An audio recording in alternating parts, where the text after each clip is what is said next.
कि अपने दुश्मन के आगे झुकेंगे मोदी, संघ के आगे हुए मजबूर। दरअसल बीजेपी को 21 जुलाई तक नया राष्ट्रीय अध्यक्ष मिलना तय है, लेकिन असली खबर यह नहीं कि अध्यक्ष बदलेगा। असल खबर यह है कि नरेंद्र मोदी के तमाम ना चाहने के बावजूद अब संजय जोशी की वापसी लगभग तय मानी जा रही है। एक तरफ संघ और दूसरी तरफ मोदी शाह की जोड़ी, दो ताकतें जो एक ही विचारधारा से निकलकर अब एक दूसरे से टकराने लगी हैं। राष्ट्रीय स्वयंसेवक संघ यानी आरएसएस अब साफ तौर पर मान चुका है कि बीजेपी अब व्यक्तिवाद की तरफ बढ़ रही है, विचारधारा पीछे छूट रही। ये रवीश कुमार हैं, भारत के बहुत ही फेमस जाने माने पत्रकार। उनकी एक रिपोर्ट की छोटी सी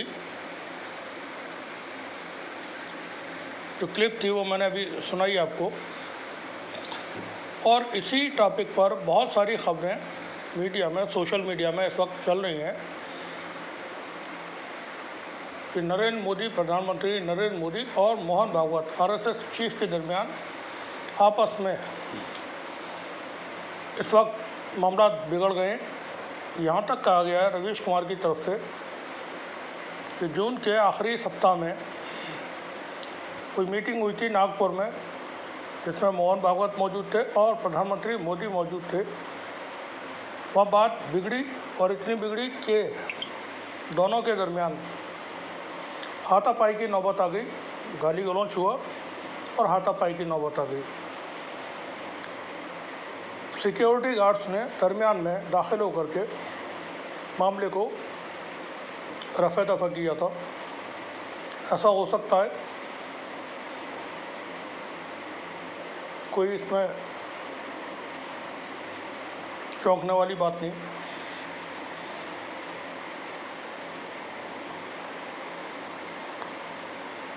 एक ताकत दूसरी ताकत को दबाने की कोशिश करती है, रिप्लेस करने की कोशिश करती है, अपना जो सुपीरियरिटी है वो कायम रखने की कोशिश करती है। आरएसएस के साथ भी कुछ ऐसा ही हो रहा है। वहीं दूसरी ताकत है मोदी। भारतीय जनता पार्टी को हम डिस्कस नहीं करेंगे। मोदी एक पावर सेंटर है और दूसरा पावर सेंटर है मोहन भागवत। Mohan Bhagwat means RSS. मोदी अपने आप में एक बहुत बड़ी ताकत है। अब इनमें आपस में, अगर मेरा मानना यह है कि शायद कोई मतभेद नहीं है, लेकिन अगर फिर भी है, जैसा कि नज़र आता है पॉलिटिक्स में हो जाते हैं। 2024 में लोकसभा के चुनाव हुए थे।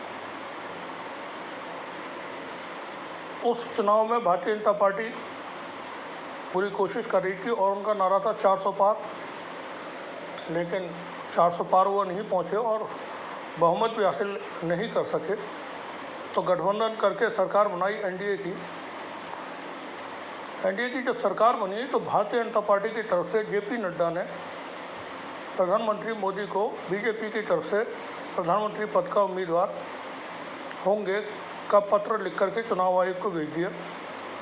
उसी के आधार पर प्रधानमंत्री मोदी भारतीय जनता पार्टी के प्रधानमंत्री पद के उम्मीदवार की हैसियत से प्रधानमंत्री बने और उनको शपथ ग्रहण हो गया। यहाँ पर टेक्निकली होता ये है कि संसदीय बोर्ड की मीटिंग कॉल की जाती है, उसमें सारे मेंबर्स मौजूद होते हैं और मेंबर्स अपनी राय देते हैं। उनकी वोटिंग कराई जाती है कि कौन किसको समर्थन दे रहा है।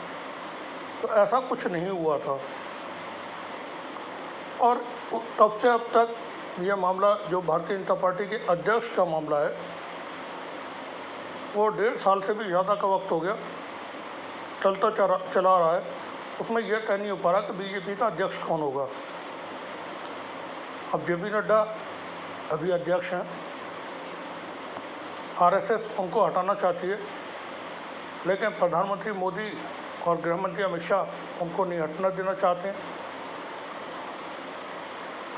अब यहाँ भारतीय जनता पार्टी जो पार्टी है वो मोदी के साथ है। आरएसएस का संगठन मोहन भागवत के साथ है। जितने सांसद हैं वो प्रधानमंत्री मोदी के साथ हैं, भारतीय जनता पार्टी के। पावर के साथ लोग हुआ करते हैं, और जब तक मोदी प्रधानमंत्री हैं तब तक पूरी भारतीय जनता पार्टी और जितने भी एमपी हैं वो सब उनके साथ हैं। चंद लोग हो सकते हैं जो अगर आरएसएस कहे तो उनके कहने पर वो मोदी से अलग हो जाएं, जैसे नितिन गडकरी, राजनाथ सिंह वगैरह वगैरह।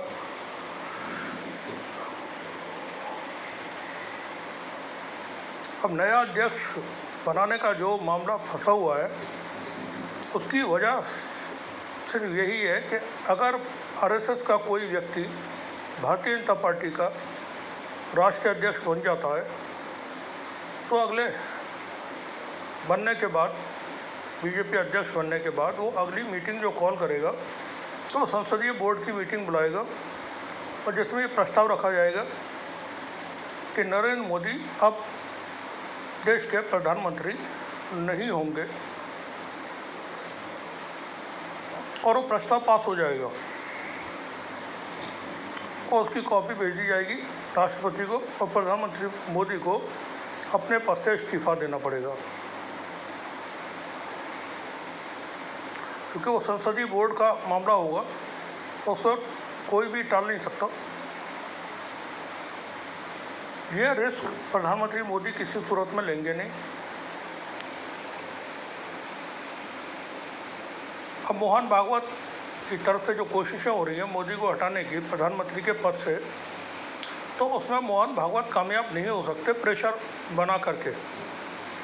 इसलिए कामयाब नहीं हो सकते कि 1000 हों या और ज़्यादा मोहन भागवत, वो आज मोदी के एक अकेले के मुकाबले में कुछ भी हैसियत नहीं रखते हैं। ये कह सकते हैं कि हज़ारों मोहन भागवत भी मोदी के मुकाबले में कोई हैसियत नहीं रखते हैं। उसकी वजह है मोदी 13 साल गुजरात के मुख्यमंत्री रहे, गुजरात का जो भी कुछ था सारी जानकारियाँ उनके पास मौजूद हैं। 11 साल से भारत के प्रधानमंत्री हैं, तो देश के अंदर आरएसएस का जितना भी नेटवर्क है, किस तरीके से काम करती है, क्या काम करती है, तो ख़ुद वो प्रधानमंत्री मोदी आरएसएस के सदस्य रहे और मोहन भागवत से सीनियर हैं आरएसएस में। ये हम आपको बता दें, मोहन भागवत नरेंद्र मोदी के जूनियर हैं आरएसएस के अंदर। तो मोदी को एक एक बात की जानकारी है। गुजरात दंगे हों, उन दंगों में आरएसएस का रोल हो, हिंदू महासभा का है, विश्व हिंदू परिषद का रोल है। फिर देश में हुए जो आतंकवादी हमले हैं, समझौता एक्सप्रेस ब्लास्ट, मक्का मस्जिद ब्लास्ट और हैदराबाद ब्लास्ट, अजमेर दरगाह ब्लास्ट, जगह जगह जो धमाके हुए उसमें आरएसएस की भूमिका, जिसमें इंद्रेश कुमार और मोहन भागवत के नाम शामिल हैं धमाके कराने वालों में, वो सारी फाइल्स गृह मंत्रालय भारत सरकार के पास मौजूद हैं। जो उसमें कार्रवाई नहीं हुई वो इसलिए नहीं हुई कि प्रधानमंत्री मोदी 2014 में जब बने तो उसके बाद फिर चीज़ें मैनेज कर ली गई, लेकिन फाइल तो कभी भी खुल सकती हैं। तो ताकत के ज़ोर पे तो मोहन भागवत कुछ भी नहीं कर सकते नरेंद्र मोदी का। अब सिर्फ वो एक ही रास्ता है, वो है रिक्वेस्ट, प्रार्थना करें और मोदी को सत्ता से, कुर्सी से बेदखल नहीं कर सकता कोई भी।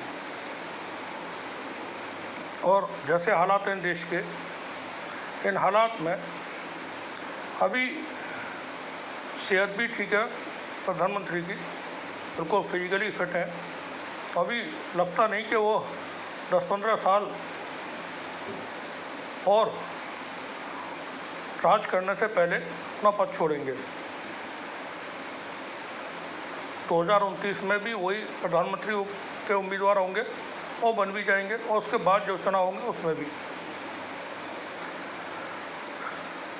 रवीश कुमार की खबरों में काफ़ी आजकल चीज़ें ऐसी ही मिल रही हैं, बदल जाते हैं लोग, कोई बात नहीं उसमें भी। हवा का रुख देख करके तब्दील हो जाते हैं चीज़ें।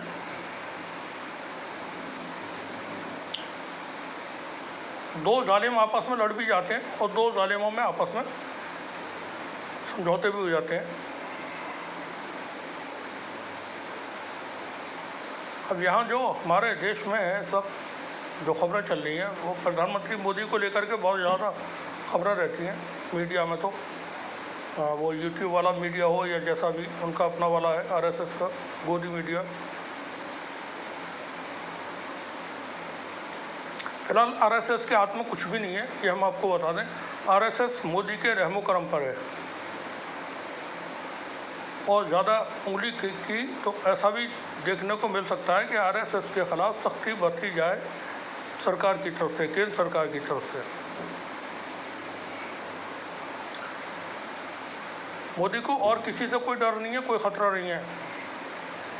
नीतीश कुमार समर्थन वापस लेने नहीं जा रहे हैं, चंद्रबाबू नायडू समर्थन वापस लेने नहीं जा रहे हैं। विपक्ष मोदी की सरकार को किसी भी तरह से गिरा नहीं सकता है, वो इस पोजीशन में नहीं है, तो कोई ख़तरा नहीं है। सिर्फ आरएसएस का एक ख़तरा है, उसमें आरएसएस और भी तरीके हैं उनके पास। हरेन पांड्या की हत्या कैसे हुई, अब ये प्रधानमंत्री को तो पता है ना कैसे हुई, मोहन भागवत को ही मालूम होगा। अरे सारे देश भर के सारे रिकॉर्ड्स, सारी फाइल्स तो गृह मंत्रालय और प्रधानमंत्री कार्यालय में रहती हैं, तो प्रधानमंत्री मोदी को पता होगा हर बात का। साबरमती ट्रेन कैसे जली थी, कौन लोग थे, गुजरात दंगों में कौन लोग शामिल थे, तो मोदी को सब मालूम है। अभिनव भारत क्या करता है, उसमें आरएसएस के हाथ में कुछ भी नहीं है, वो कुछ भी नहीं कर सकते मोदी का। सिर्फ गिड़गिड़ा सकते हैं, खुशावत कर सकते हैं। ताकत के जोर पे मोहन भागवत के पास कुछ भी नहीं बचा है। और रवीश कुमार का थोड़ा सुनवाते हैं, सुने रही है और सत्ता में बने रहने की जिद पार्टी के मूल चरित्र को निगल रही है। बीजेपी अध्यक्ष को लेकर जो तकरार चल रही है वो केवल एक पद के लिए संघर्ष नहीं है, ये कंट्रोल की जंग। संघ चाहता है कि राष्ट्रीय अध्यक्ष ऐसा हो जो संगठन की लाइन पर चले, विचारधारा को प्राथमिकता दे और पार्टी को मोदी निर्भर नहीं रहने दे। उधर मोदी और शाह चाहते हैं कि जो भी अध्यक्ष बने वो उनकी हाँ में हाँ मिलाने वाला हो, एक ऐसा चेहरा जो नाम का अध्यक्ष हो लेकिन पार्टी की असली कमान उन्हीं के हाथों में रहे। और कमान मोदी को अपने हाथ में रखनी पड़ेगी, क्योंकि अगर कमान उनके हाथ में नहीं रही और उनको हटा दिया गया किसी भी तरह से, जो भी नया प्रधानमंत्री बनेगा भारतीय जनता पार्टी से ही क्यों ना हो, तो फिर बहुत सारे लोग भारतीय जनता पार्टी के जो अब सत्ता में हैं जेल जाएंगे, including prime minister, home minister and many others. उनको जेल जाना पड़ेगा। पुलवामा से लेकर के फिर बाकी जो चीज़ें हैं वो सब अनफोल्ड होंगी। तो यहाँ शह और मात का सा खेल चल रहा है और इसमें कौन किसको मात देगा ये देखने वाली बात है।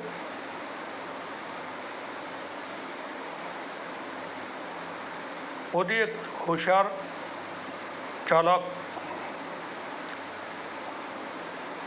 व्यक्ति है और तजुर्बा बहुत है। अब तजुर्बा बहुत हो चुका है राजनीति का। पहले से भी वो आरएसएस के संगठन में जुड़े रहे।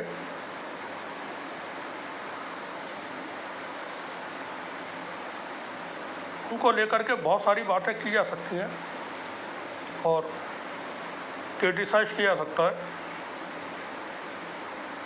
क्योंकि वो डिलीवर नहीं कर पाते हैं, ये बिल्कुल ठीक है। फैसले उनके गलत होते हैं, ये बिल्कुल ठीक है। लेकिन तजुर्बा है राजनीति का।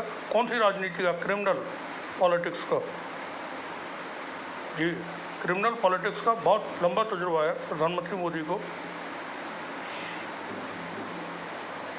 डेवलपमेंट का उनसे चूँकि कोई ताल्लुक़ नहीं, तो वो उस पर कोई रिजल्ट नहीं दे सकते। लेकिन जज लोया है या और कोई इस तरह के कोई मिशन है इन चीज़ों को वो अच्छी तरह से समझते हैं कैसे अंजाम दिए जा सकते हैं। तो मोहन भागवत जिस तरह का प्रेशर कायम करने की कोशिश कर रहे हैं वो मोदी पर अप्लाई नहीं होगा। दोनों का एक ही तरह का बैकग्राउंड है, एक ही तरह के एनवायरनमेंट में सर्वाइव किए, एक ही तरह के काम करते रहे। अब एक हुकूमत में है और एक हुकूमत के बाहर है। जो हुकूमत में सारी ताकत उसके पास है, सारे डॉक्यूमेंट्स उसके पास हैं, इतनी देश की जो एजेंसीज हैं वो प्रधानमंत्री के पास हैं। अब मोहन भागवत के हाथ में क्या है? एक डंडा है, लाठी। और लाठी को कभी कभी जो लकड़ी होती है, पड़ी लकड़ी उठा लेते हैं लोग, तो मोहन भागवत के हाथ में इस वक्त पड़ी हुई लकड़ी है, वो किसी काम की नहीं है। मोदी के पास ताकत है और आरएसएस का जो वर्क है सब जानते हैं, बिल्कुल अंडरग्राउंड रह करके डीप स्टेट की तरह, माफियाओं की तरह काम करने का सारे रिकॉर्ड्स होम मिनिस्ट्री के पास मौजूद हैं। अब उस पर क्या कर लेंगे मोहन भागवत। शुक्रिया आप सभी का। सुनते रहें, देखते रहें TC जंग न्यूज़।